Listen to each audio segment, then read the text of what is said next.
데살로니가 전서 1장 5절, 6절, 7절, 3절 말씀을 보겠습니다. 5절, 6절, 7절 함께 읽겠습니다. 이는 우리 복음이 말로만 너희에게 이른 것이 아니라 오직 능력과 성령과 큰 확신으로 된 것이니 우리가 너희 가운데서 너희를 위하여 어떠한 사람이 된 것은 너희 아는 바와 같으니라. 또 너희는 많은 환난 가운데서 성령의 기쁨으로 도를 받아 우리와 주를 본받은 자가 되었으니 그러므로 너희가 마게도냐와 아가야 모든 믿는 자의 본이 되었는지라. 아멘. 데살로니가 전서 강의 두 번째 시간으로 믿는 자의 본이 되었는지라 이런 제목으로 하나님 말씀을 생각해 보겠습니다. 하나님의 택하심을 입어서 구원에 이르게 된 성도에게는 결코 감추어지지 않는 증거들이 나타나기 마련입니다. 사도는 데살로니가 교회의 성도들을 보면서 그들의 삶에서 뚜렷하게 나타나고 있었던 그 복음의 향기에 대해서 증언을 하고 있습니다. 그것은 믿음의 역사와 사랑의 수고와 예수 그리스도에 대한 소망의 인내를 감당하고 있었던 색깔이 분명한 그런 성도의 삶이었습니다. 그들이 이렇게 하나님의 택하심을 입은 형제들이 되기까지 그들에게 어떤 일이 있었으며 또 바울과 실로아노와 디모데는 데살로니가 교회의 성도들을 위해서 어떤 일들을 행했는지 사도는 그 사실을 이어서 상기시키고 있는 내용이 바로 오늘 본문의 내용입니다. 그래서 5절을 보면 이는 우리의 복음이 말로만 너희에게 이르지 아니하고 권능과 성령과 큰 확신으로 이르렀기 때문이니라. 우리가 너희를 위해 너희 가운데서 어떤 사람이 되었는지는 너희가 아는 바와 같으니라. 이렇게 흠정역은 번역을 했습니다. 데살로니가 교회 성도들이 어떻게 회심에 이르게 되었는지를 사도는 설명하기를 먼저 이는 우리의 복음이 말로만 너희에게 이른 것이 아니라 이렇게 말씀했죠. 따라서 복음이 어떻게 데살로니가 교회 성도들에게 전해졌느냐? 우리의 복음, 즉 우리를 통하여 전달된 복음, 사도들을 통해서 전달된 복음으로 말미암아서 데살로니가 교회가 세워졌고 성도님들이 주 안에서 탄생할 수 있었다라는 사실을 밝힙니다. 우리를 통하여 전달된 복음. 그러니까 복음이 전해지고 교회가 세워지려면 사람이 가야 한다는 이야기입니다. 사람을 통해서 복음은 예나 지금이나 전파되어집니다. 그 어떤 지구의 끝 오지라 할지라도 결국 그리스도의 심장을 품은 그리스도께로부터 부르심을 받고 또 보내심을 받아서 그 그리스도의 심장을 가지고 그 뜨거운 가슴을 안고 그들에게로 가서 누군가는 복음을 전했기 때문에 영혼들이 회심에 이르게 된 것이고 구원을 얻는 결과가 나타났다는 것입니다. 복음의 통로가 되는 일은 올바른 진리를 전해서 한 사람의 영혼을 올바른 길로 인도하는 일은 그래서 실로 고귀하고 정말 아름다운 일이 아닐 수 없는데 그렇게 수많은 그리스도의 종들이 자기의 생명을 아까워하지 않고 그들이 전해준 그 복음 때문에 결국은 오늘 이 자리에 계신 저나 여러분들이나 하나님의 자녀가 될 수 있었던 것 아니겠습니까? 저 합정동에 가면 양화진 이 선교사들의 묘역이 있습니다. 가보셨는지요? 저는 한번 가서 얼마나 눈물이 나는지 아주 혼났습니다. 이 무지했던 민족을 위해서 하늘의 미랄 같은 그들의 숭고하고 아름다운 그 죽음이 희생이 있었기 때문에 이 땅에 복음이 전해졌고 그분의 저항할 수 없는 그 은혜를 우리가 힘입어서 하나님의 자녀가 된 거 아니겠습니까? 사람이 사람에게 복음을 전하는 것입니다. 우리의 복음, 우리가 전한 복음이라고 말씀하는 그 우리 안에 우리의 이름도 포함되는 영광을 오늘 우리는 소망해야 합니다. 우리가 깨달은 진리와 우리가 발견한 참된 구원의 도를 누군가에게 우리가 힘써 전하고 외칠 때 우리는 성경이 말씀하고 있는 우리가 전한 복음의 그 우리 속에 우리도 포함되는 영광을 얻게 되는 것이죠. 복음은 사람의 말로서 전해지는 것 같으나 사실은 우리가 전하는 그 복음 안에는 그 복음이 참된 하나님의 말씀일 때 우리는 그 복음과 함께 나타나는 역사들을 보게 됩니다. 그것을 오늘 성경에서 이야기하는데 세 가지로 얘기하죠.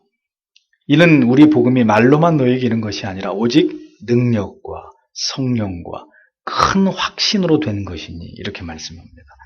예수 그리스도의 복음은 단순한 사람의 말이나 어떤 한순간에 사람을 울리는 감화나 감동 같은 것이 아닙니다. 참된 복음에는 반드시 세 가지의 뚜렷한 표징이 동반되는데 사도는 첫 번째 능력이라고 말씀합니다. 여기서 말씀하는 능력은 사람의 심령을 변화시키는 역사를 가리킵니다.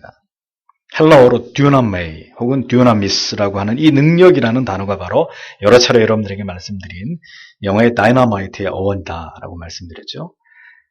복음이 하나님의 말씀이 살아있는 그 말씀이 영혼 가운데 제대로 떨어지게 될 때 그 복음은 한 영혼 가운데 들어가서 폭발하는 힘이 발휘됩니다.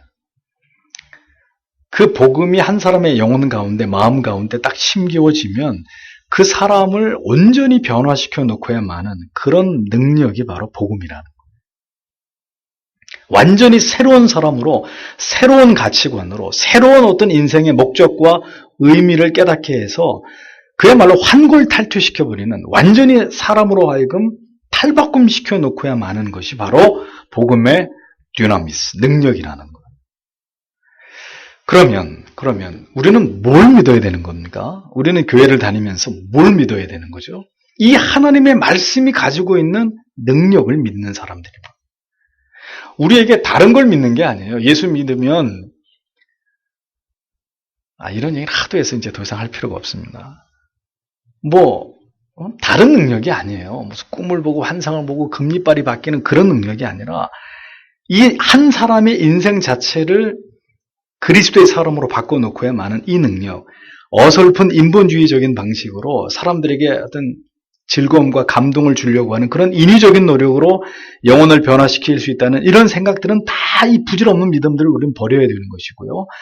우리가 끝까지 우리 교회가 믿고 확신해야 되는 것은 복음의 능력, 하나님의 말씀의 능력만이 우리와 우리의 자녀들과 우리가 사랑하는 사람들의 영혼을 송두리째 변화시킬 수 있는 진정한 힘이 된다는 것을 우린 주님 오시는 그날까지 이 능력을 믿는 사람들입니다. 교회는 이 능력 하나 붙들고 어떤 시대 속에서든 이 복음을, 이 능력을 전달하기만 하면 되는 거예요. 우리가 복음을 전할 때 우리 자신이 이 사실을 믿어야 됩니다. 언제는 여러분들에게 제가 말씀드리는 바가 그거죠. 복음만이 능력이라는 사실을 내가 믿어야 돼요. 그리고 내가 믿고 있는 그 복음을 다른 사람들에게 전하는 것입니다. 나도 믿어지지는 않는데 한번 같이 믿어보기 위해서 노력합시다. 이렇게 해가지고는 절대로 다른 영혼을 주님께로 인도할 수 없고 내가 확신하고 있는, 내가 믿고 있는 그 복음을 이야기할 때 내 자신이 이것만이 능력이다 라는 그 확신을 가지고 소신 있게 우리가 복음을 전하는 것입니다. 그럴 때 그 복음의 능력이 나타나는 거죠. 우리를 통해서 전달되는 것입니다. 사도들은 이 능력의 복음을 전했던 자들입니다. 많이 배우지도 못한 사도들도 많았고요. 가지지 못한 사도들도 많았습니다. 하지만 그들이 믿는 건 딱 한 가지, 무엇? 복음의 능력. 그리고 그 복음의 능력으로 머리끝부터 발끝까지 활활 타오르고 있었습니다. 그래서 복음을 전하기만 하면 그 능력의 복음이 그들을 변화시켰고 그 복음 앞에 무릎 꿇게 만들었고 한 나라가, 한 민족이 주께로 돌아오는 역사들이 이 복음이 증거되는 곳에서 계속해서 일어났던 것입니다.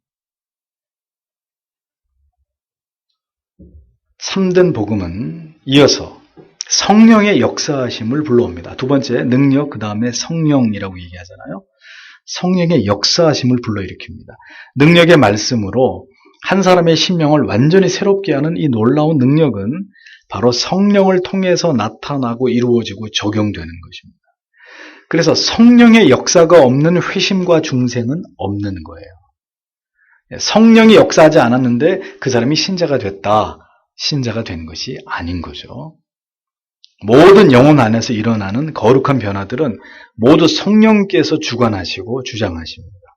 성령의 세례 주심이 있어야 영혼이 변화되는 역사가 일어나게 되는 것이죠. 그러려면 그렇게 성령이 강력하게 한 영혼 가운데 폭발적인 변화의 역사로 임재하시려면 중요한 것은 바른 진리가 증거되고 그 진리를 통해서 성령께서 강력하게 역사하실 때 성도님들은 성화에 진력하게 되고 더 경건한 삶을 살아가게 되는 거룩한 동기를 얻게 되고 주님의 교회는 영적으로 더 건강해지게 되는 것이고 하나님이 기뻐하시는 놀라운 일들이 그 교회를 통해서 나타나고 그렇게 쓰임받는 도구로 이 땅 가운데 자리매김하게 되는 이런 역사들이 나타나는 것이죠. 성령을 소멸한 성도와 교회는 끝입니다. 죄송한 얘기지만 그때부터는 더 이상 교회라고 성도라고 성령을 소멸한 목사는 목사라고 인정할 수 없습니다. 저는 미국 사람이 아니라 정확히는 모르겠습니다만 미국에서 하는 욕 가운데 가장 심한 욕 중에 하나가 성령 받지 말고 목사 짓거리 해먹어라 이런 욕이래요. 사실인지 아닌지는 더 확인해 봐야 되겠습니다. 성령 받지 말고 목사 짓거리 해라. 굉장히 그러니까 싹군이 되라는 얘기죠. 저주 같은 말 같아요. 목사를 좌부로 생각하고 그냥 밥벌이처럼 하라는 얘기니까 그 의미를 진정하게 이해하게 되면 굉장히 무서운 얘기가 되는데 그렇습니다. 성령의 역사가 없는 그런 교회, 성령의 능력이 소멸된 성도와 성도의 가정과 교회 끝이죠. 성령과 동행하고 성령 하나님과 함께 동역하지 못하는 교회에는 아무 능력을 행할 수 없을 뿐더러 결국 영적인 오합지졸들이 되고 마는 것입니다. 사탄의 놀이터가 되고 마는 것이죠. 성령을 소멸하면 그때부터는 교회는 다른 것으로 성령의 역사와 감동을 모방해야 합니다. 성령이 주는 그 신령한 은혜와 능력이 나타나지 않으니까 다른 것으로라도 교회에 오신 성도님들을 만족해하고 그 어떤 영적인 욕구를 충족시켜 드려야 되는데 방법이 없는 거예요. 그러니까 인위적인 감동을 만들어내서 그것이 성령이 주는 은혜라고 둔갑시켜서 영혼들을 기만하게 되는 일들이 일어나게 되는 것입니다. 유사한 성령의 역사를 인본적으로 만들어내서 그것으로 사람들에게 대리 만족을 주게 하려고 하는 이런 일들이 교회 안에서 일어나게 되는 것이죠. 그러나 성령이 함께 하시는 성도님들과 성령이 함께하는 교회는 무엇인가를 사람에게 보여주기 위해서 애쓰지 않습니다. 그런 것들을 위해서 노력할 이유가 없는 것이죠. 그럼에도 불구하고 성령이 함께하는 교회와 영혼에는 세상에 감당할 수 없는 놀라운 일들이 그들을 통해서 그 교회와 그 성도들을 통해서 나타나게 되어 있습니다. 하나님의 마음을 시원하게 해드리고 비록 수가 많고 적고를 떠나서 교회가 크고 작고를 떠나서 그 교회가 하는 모든 일들이 하나님의 마음을 시원하게 해드리는 일들이고 하나님의 나라와 그 뜻을 이 땅 가운데 구현해내는 영광스러운 그런 일들의 쓰임을 받게 되는 그런 존재들이 되는 것입니다. 왜요? 성령이 함께하기 때문에. 성령께서 그렇게 회심에 이르게 하고 성화되어 나아가도록 강력하게 말씀을 통해서 역사하실 때 우리의 영혼 가운데 매우 뚜렷해지는 것이 있는데 세 번째로 큰 확신이라고 얘기하는 바로 그것입니다. 구원에 대한 확신뿐만이 아니고요. 또 어떤 확신? 하나님께서 지금도 우리와 함께하고 계신다. 우리 교회와 우리의 기업과 우리의 가정과 함께하고 계신다는 것을 느끼는 그 확신이 우리 안에 점점 더 커져가게 되는 거예요. 그 확신이 있을 때 우리는 불안하지 않을 수 있습니다. 초조하지 않을 수 있습니다. 누가 뭐라고 해도 두려워하지 않을 수 있습니다. 염려와 근심과 걱정을 이기면서 담대하게 모든 것을 이기는, 모든 것을 극복해 나아가는 그런 신앙인의 삶을 살아가게 되는 것이죠. 언제나 우리와 함께 하시고 우리를 도우시고 우리를 신원하시는, 나를 대신해서 나를 신원하시는 하나님 되심을 확신할 때 어떤 어려움과 고난이 있어도 우리가 걸어가야 될 사명의 길, 십자가의 길, 좁은 길, 끝까지 그 길을 걸어갈 수 있는 하나님의 사람들이 되는 것입니다.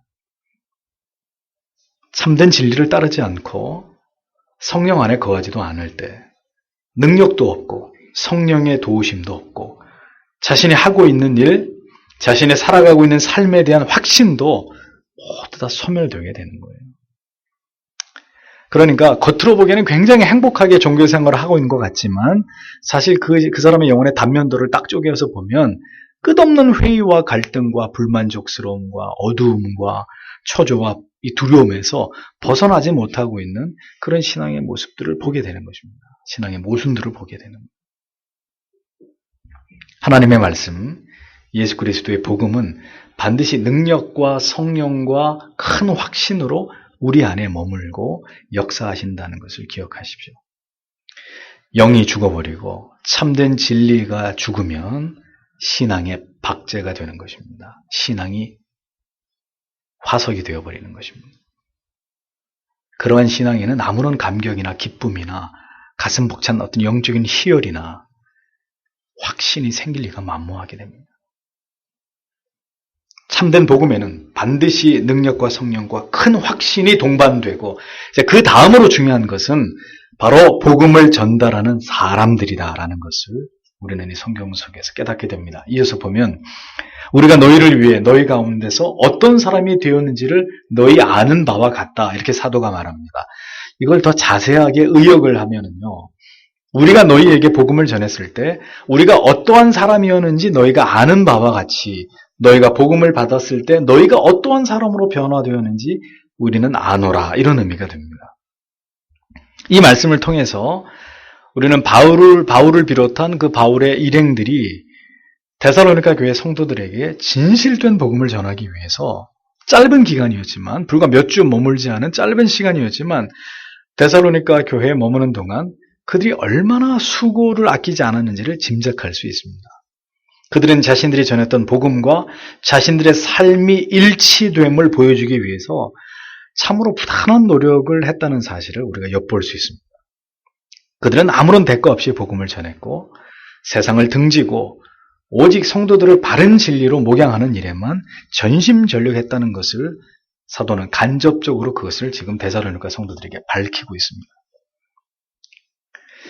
이것을 보면 말입니다. 하나님의 말씀이 하나님의 말씀으로서 강력하게 교회와 성도님들의 영혼에 각인되기 위해서는 말씀이 가진 능력과 성령의 역사와 큰 확신, 그 다음으로 중요한 게 뭐냐면은 말씀을 전하는 자의 삶이라는 사실을 성경이 강조하고 있다는 것을 우리가 보게 됩니다. 사도들은 데살로니가 교회 성도들에게 자신들의 모습이 성도들을 실족해 하는 이유가 되지 않기 위해서 모든 노력을 다했다는 사실을 간접적으로 드러내고 있습니다. 사도들이 복음을 전하는 사도들이 복음을 올바르게 전하는 이 일들로 인해서 그들이 어떤 일들을 겪었고 또 그들이 보여준 삶의 모습과 내용들이 모두가 데살로니가 교회 성도들이 아는 바와 같이 아주 투명하고 그리고 정직하고 청렴하고 진실되지 않았느냐 하고 사도는 아주 당당하게 그 사실에 대해서 데살로니가 교회 성도들에게 역설합니다. 복음이 복음으로서 그 위대함을 나타내기 위해서는 복음으로 말미암는 능력, 성령의 역사, 큰 확신도 필요하고요. 여기에 덧붙여서 복음의 정신에 합당하게 살아가는 삶이 수반될 때 더 강력하게 복음의 역사는 일어나게 된다는 사실을 성경은 우리에게 말씀하고 있습니다. 이것은 목회자나 성도 여러분들이나 다를 바가 없습니다. 우리가 전하는 복음이 올바라야 되고요. 그 다음에 성령의 능력으로 충만해야 되고요. 그리고 큰 확신으로 가득 채워져 있어야 되지만 그리고 그 진리를 따라서 살아가려고 하는 우리의 삶이 그 모든 것과 함께 조화를 이루게 되면 복음은 반드시 역사하게 되고 그 열매를 나타내게 되어 있다는 것을 성경은 오늘 우리에게 말씀하고 있습니다. 결국 성도 여러분, 삶이 수반돼야 된다는 거예요.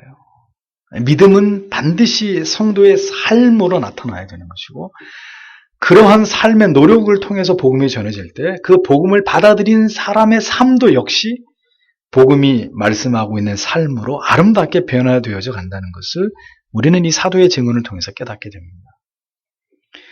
복음은 그렇게 시대에서 시대로 사람의 영혼에서 또 다른 사람의 영혼으로 그들의 심장으로 흘러 들어가게 되는 것입니다. 자, 이 시대에는 그렇다면 뭐가 가장 큰 문제일까요?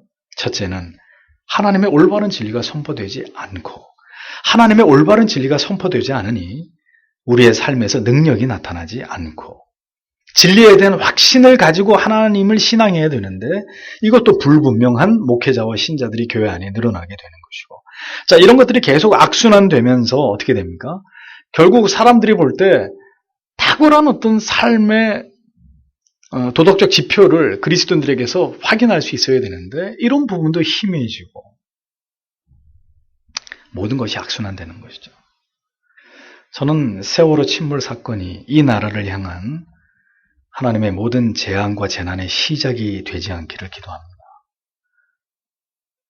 이것이 어떤 하나님의 재앙과 재난의 신호탄이 되지 않을까.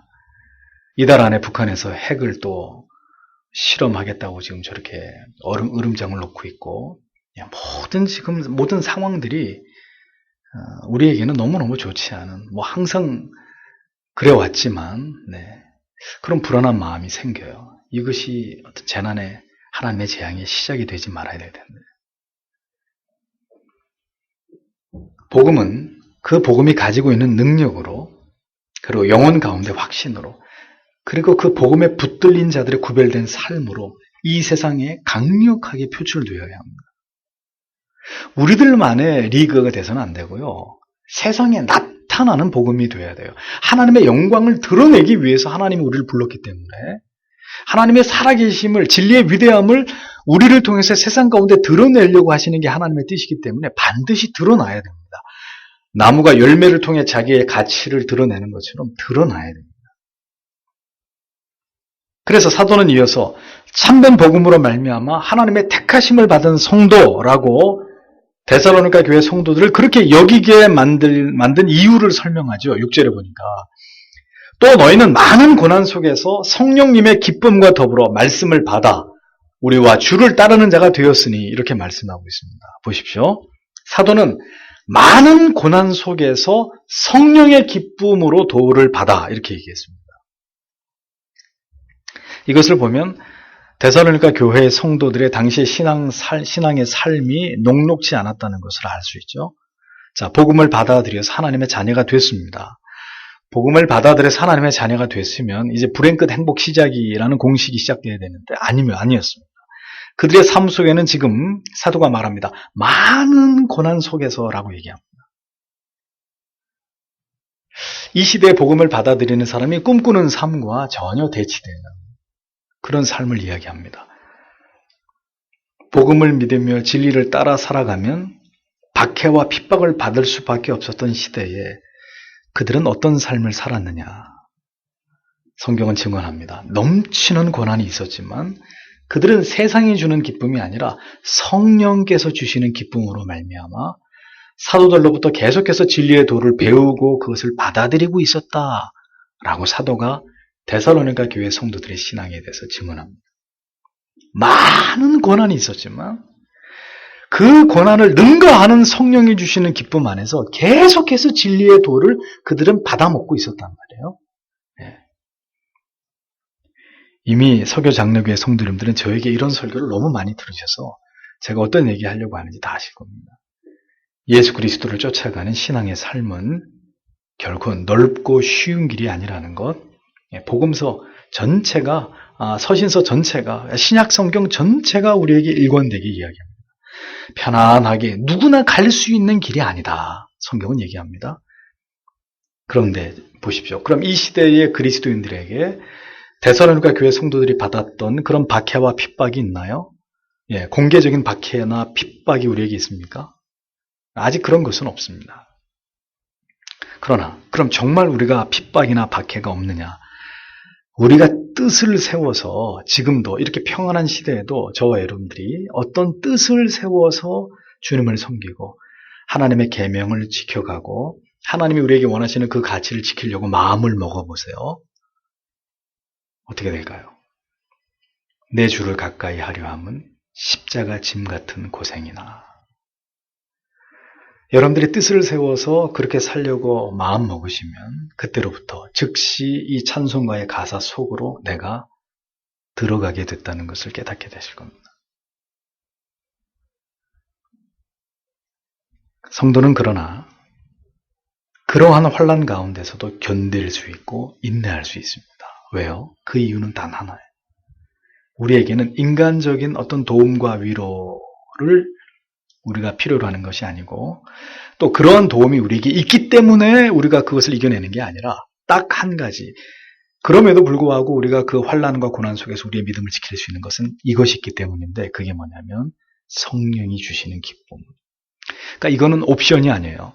성령이 주는 기쁨이 있으면 감사하고 없으면 말고가 아니라 우리가 믿음의 길을 걸어가려면 우리가 믿음의 좁은 길을 환난의 길을 핍박의 길을 불이익을 당해야 되는 그 길을 우리가 정말 주님을 바라보고 담대하게 가려면 반드시 우리에게 필요한 게 있는데 성령이 우리에게 주시는 기쁨이에요. 성령이 우리에게 주시는 위로예요. 그거 없으면 못 가요. 그거 없이 인간의 생각과 뚝심을 가지고 그래도 나는 갈 수 있어! 천만에요. 결국 우린 두 손 두 발 들게 돼 있어요. 모든 어려움과 상황을 능가하게 하시는 성령께서 내 마음에 주시는 그 누구도 알지 못하는 하늘의 위로와 기쁨이 우리에게 계속 재충전되니까 우리는 그 진리의 길, 환난이 있는 길, 핍박이 있는 길, 모욕을 당하고 수치를 당해야 되는 그 길을 가는 것입니다. 그 성령의 위로가 있어서 믿음의 조상들이 걸어가신 그 좁은 길을 우리도 따라가고자 하는 마음이 생겨나는 것이고요. 어렵지만, 힘들지만, 또 무엇이 나를 기다리고 있을지 충분히 예상이 되지만 가는 겁니다. 그 길을 가면서 이 땅에서 고난 당할수록 나를 위해 십자가를 지신 주님을 내가 조금이라도 한 뼘이라도 더 닮는 것이다. 닮아가게 되는 것이다. 이런 거룩한 해석과 깨달음을 가지고 담대하게 감사하게 그 길을 갈 수 있는 것입니다. 여러분들에게 솔직히 말씀드립니다. 그 위로가 없으면 저도 이 길 못 갈 것 같아요. 예. 계속 반복되어지는 어떤 어려움들을 직면하면서 제 마음에 다시 하나님이 채워주시고 공급해주시고 위로해주시는 그거 없으면 제 힘으로는 전 절대 제 체질상 그런 걸 못 견디는 사람이에요. 그래서 못 갈 것 같아요. 제가 잘나고 똑똑하고 뭐 그런 게 절대 아니고 정말 그 성령이 나에게 주시는 그 위로가 있기 때문에 다시 차오르는 기쁨이 있고 감사가 있고 주님 나 같은 것이 뭐라고 하나님이 이렇게 나를 사용해 주십니까? 그게 있으니까 또 일어서서 가고 또 일어서서 가고 두렵지만 또 가고 그러는 것 같아요. 우리와 주를 본받는 자 되었으니 그렇습니다. 그렇게 데살로니가 교회 성도들은 사도들과 그리스도를 본받기 위해서 애쓰고 있었던 것을 사도는 증언을 합니다. 먼저 신앙의 길을 걸어간 조상들과 예수 그리스도를 따라가는 삶, 절대로 쉽고 간단한 삶이 아니죠. 그러나 데살로니가 교회의 성도들은 왜 하나님의 택하신 자녀가 틀림없다고 사도는 증언하고 있는지, 우리는 왜 이러한 말씀을 결코 가볍게 여겨서는 안 되는지를 우리가 깊이 생각하게 되는 거죠. 이러한 말씀들을 보면서. 그러면서 저는 여러분들에게 이런 말씀을 꼭 드리고 싶어요. 과연 고난이 없는 삶이 축복일까 하는 것입니다. 과연 성도의 삶에 모든 것이 형통하고 풍요롭고 윤택하기만 하는 것이 하나님이 우리에게 원하시는 것일까? 이런 질문을 끊임없이 해봅니다. 그리고 성경에서 답을 찾습니다. 그리스도를, 믿음의 조상들을 뒤따르면서 그들을 본받는 삶에 반드시 고난이 동반되고 그 많은 고난을 지나가면서 우리가 결국 그 길에 가야 된다고 성경은 계속해서 우리에게 그것을 이야기하고 있는데, 그럼 우리도 이제 이 진리를 받아들이고 이 진리를 잊지 말아야 되는 것입니다. 역사를 보십시오. 평안하고 형통했던 시기의 교회와 성도들 한결같이 어떻게 됐습니까? 부패해버렸습니다. 놀라운 사실이죠. 가장 한창 기독교가 뜨겁고 활활 타올랐을 때는 엄청난 시련과 박해와 핍박이 있었던 시대였고요. 그 시기가 딱 지나가서 기독교가 국교가 되어버리고 신앙의 자유가 마음대로 기독교의 어떤 신학이 활짝 꽃을 피웠을 때, 그런 시기가 잠깐 있었다가 이내 급격히 타락하고 방종하고 변질되는 이런 일들이 계속해서 역사 속에 되풀이되어 왔었습니다. 그렇다면 성경과 역사가 우리에게 그것을 증언하고 있다면 다시 우리의 신앙이 무쇠처럼 단단해지고 우리가 뜨거운 소망을 가지고 그리스도를 바라보고 그리스도를 본받기를 원하는 것이 정말 하나님의 뜻이라면, 그리고 정말 우리의 신앙이 그렇게 되기를 원한다면 우리는 한 가지 준비를 해야 합니다. 고난 속으로 들어갈 준비를 해야 합니다.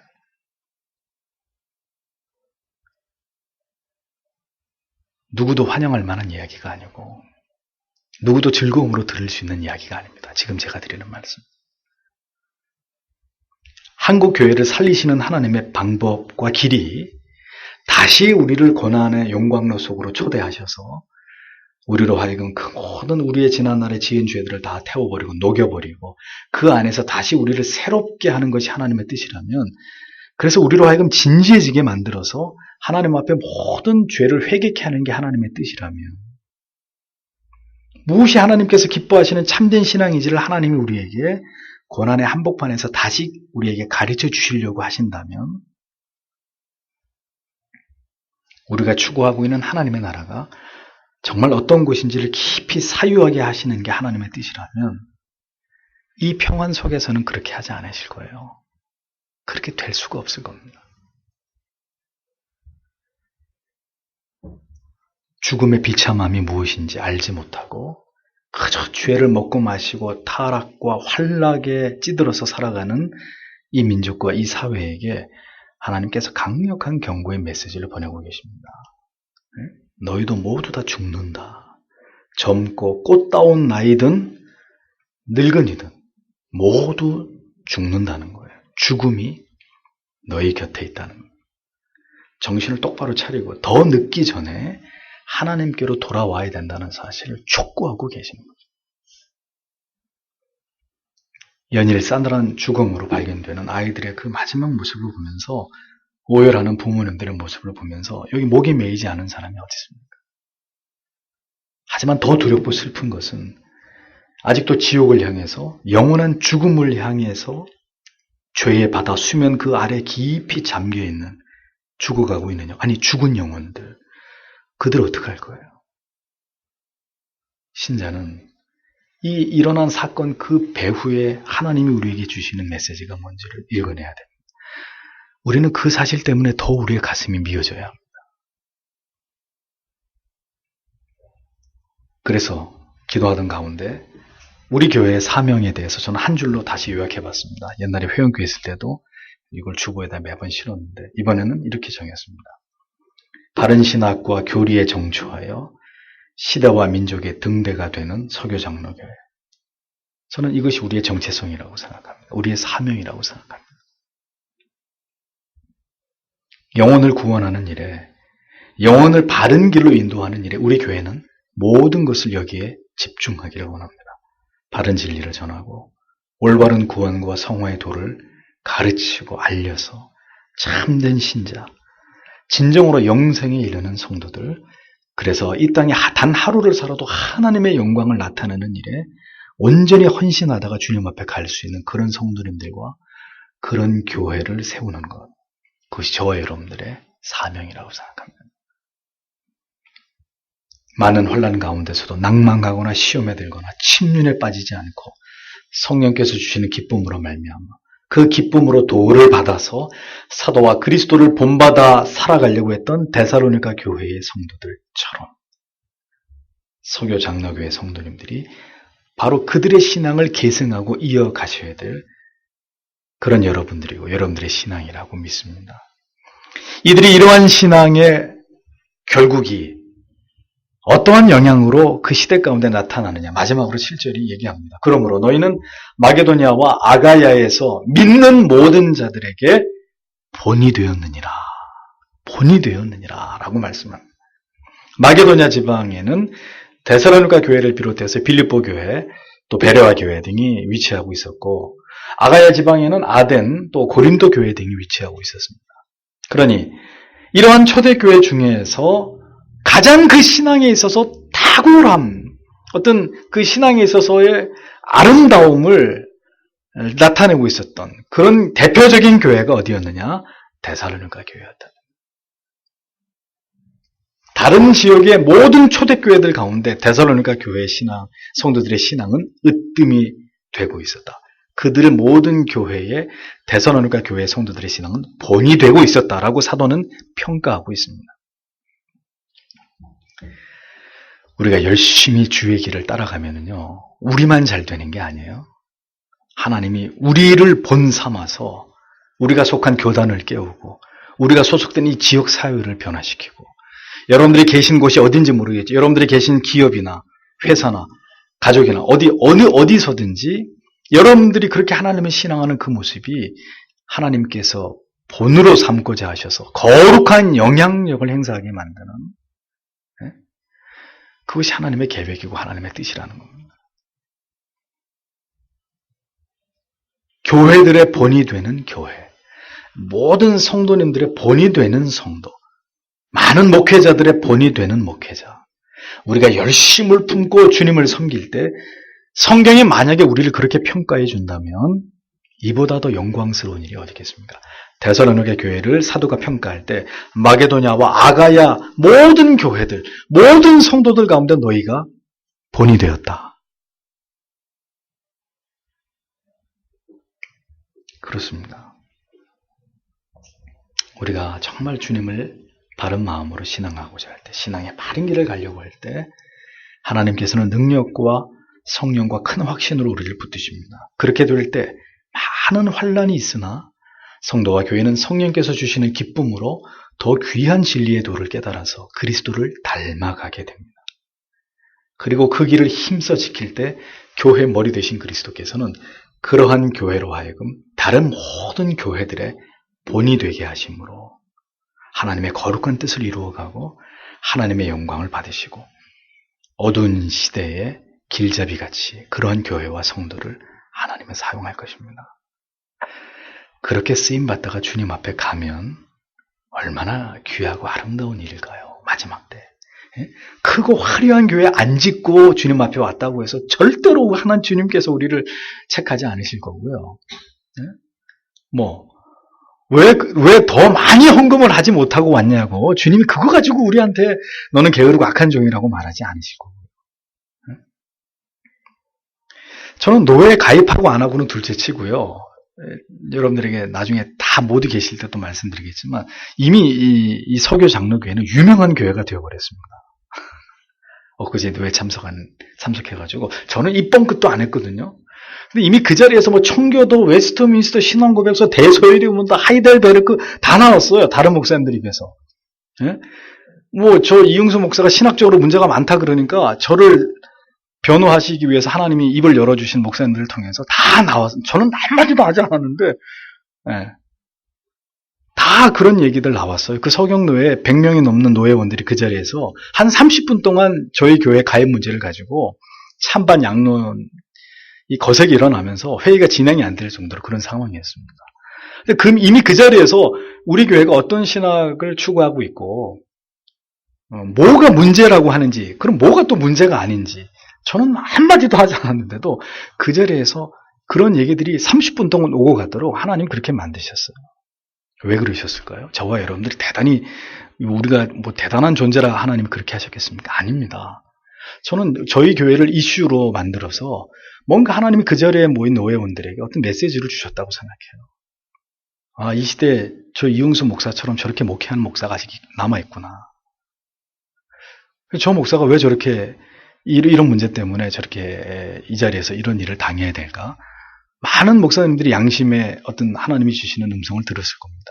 그리고 실제로 몇몇 목사님들이 그날 밤이 지나고 너무 괴로워서 저한테 사과한다고 전화가 왔을 정도니까 저는 저를 높이려고 하는 게 아닙니다. 이런 것들이 저희 교회 앞으로의 사명이 아닐까. 저는 그런 마음이 들었다는 거죠. 그래서 노예를 마치고 들려오는 뒷얘기들이 저로 하여금 감사의 마음을 갖게 합니다. 사실은 참 괴로운 마음으로 그 전주에서 그 밤에 집에 도착하니까 11시더라고요.